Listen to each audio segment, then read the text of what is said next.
Assalamualaikum warahmatullahi wabarakatuh. Cik Afifah, nama saya Farah Syazwani. Saya akan interview Cik Afifah berkaitan dengan satu aplikasi yang kami ingin bangunkan, iaitu Mabicov, ataupun sebenarnya nama dia ialah Melaka Bebas COVID.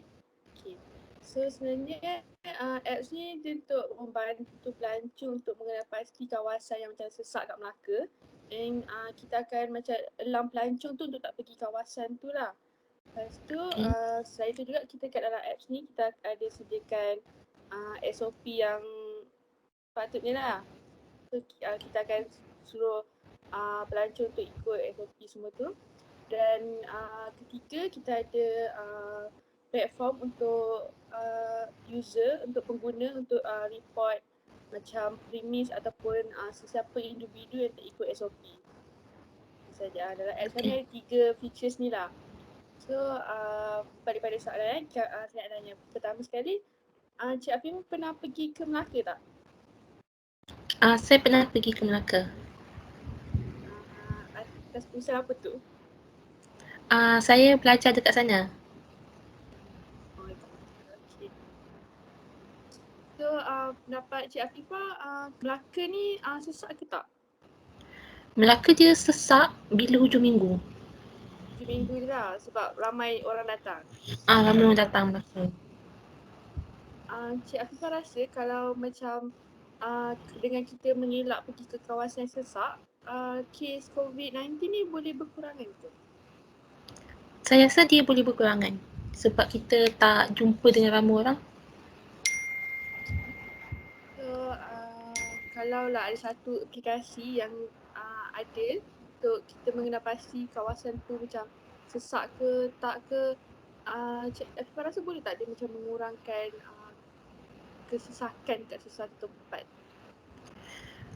Dia boleh mengurangkan sebab kita boleh tahu tempat tu sesak ke tak. Jadi kita boleh buat pilihan sama ada nak pergi ataupun tak ke tempat yang sesak tu.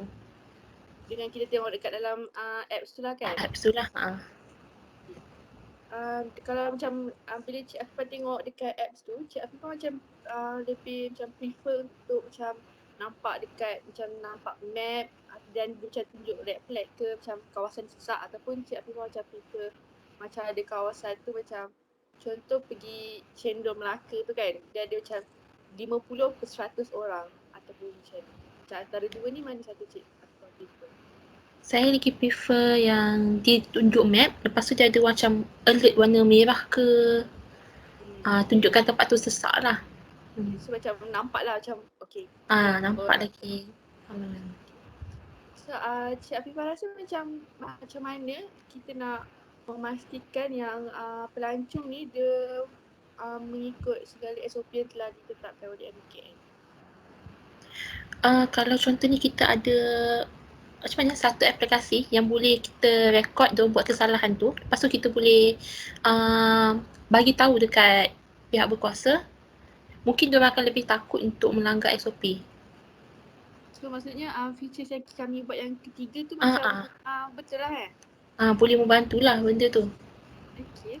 Kan tadi Cik Afifah ada tanya, ada cakap yang kalau kita boleh dapat buat report siapa yang tak follow SOP semua tu kan. So kalau Cik Afifah rasa tak sebenarnya orang yang tak ikut SOP ni sebenarnya adalah yang individu yang mengakibatkan kes COVID meningkat? Bagi saya, mereka yang tak mengikut SOP ni boleh meningkatkan lagi kes. Itu adalah punca kenapa kes kita makin meningkat lah. Kenapa? Sebab tak ikut SOP. Kalau macam yang premis tu sendiri, macam dia sendiri tak menyediakan macam tak menjaga macam SOP kat kedai dia tu macam sama jugalah kan? Sama juga dia sama ada premis ataupun individu. Okay. Kalau lah ada satu macam apps yang kami nak buat ni, yang kami nak bangunkan ni, kalau macam ada memang apps tu wujud, Cik Afifah akan sign up tak? Macam guna tak apps tu? Saya akan gunakan apps ni. Dan Cik Afifah tak kisahlah macam kalau Cik Afifah perlu macam bagi nama penuh Cik Afifah, nama macam IC ke dalam apps tu, Cik Afifah okey? Ataupun Cik Afifah lebih prefer untuk macam sebagai penggunaan anonymous je, macam tak ada siapa, macam report tu macam unknown daripada siapa? Saya sebabkan apps ni dia untuk mereport, lepas tu dia tengok sama ada tempat tu sesak atau tak. Saya rasa kalau tak ada informasi tentang pengguna pun tak ada masalah. Maksudnya dia just unknown, pengguna tu unknown je. Lepas tu seterusnya, soalan seterusnya, Encik rasa dengan aplikasi Mabikov ni, dia boleh bantu Cik Afifah untuk macam mengenal pasti tak kawasan yang macam kawasan tersesak dan boleh nampak boleh nampak lah macam kawasan tersesak ataupun tak, dan boleh report dengan sesiapa yang tak follow SOP tu. Saya rasa aplikasi ni boleh membantu saya untuk mengenal pasti kawasan tu sesak ataupun tak, dan saya pun boleh buat report juga mengenai SOP. So apps ni sebenarnya relevan lah untuk masa sekarang ataupun masa depan untuk kita bina. Saya rasa relevan. So macam apps ni sepatutnya ada kat Melaka je ke ataupun satu Malaysia patut guna apps? Saya rasa sepatutnya satu Malaysia kita patut gunakan apps ni, bukan kat Melaka saja. Okay. Apa yang macam Cik Afifah harapkan daripada apps ni? Macam ada macam features tertentu ke ataupun macam apa yang outcome yang Cik Afifah harapkan? Saya lagi suka sistem ni, dia simple tapi dia berguna, dan apa yang awak dah mention pasal dia punya function sistem ni tadi, app ni kan tadi, saya rasa dah cukup dah. Yang tiga Saya dah yang tak ada sebut tadi awal-awal tiga tu tadi lah. tu. Okay. So macam tak ada macam features yang perlu ditambah lagi? Dah cukup dah? Cukup dah.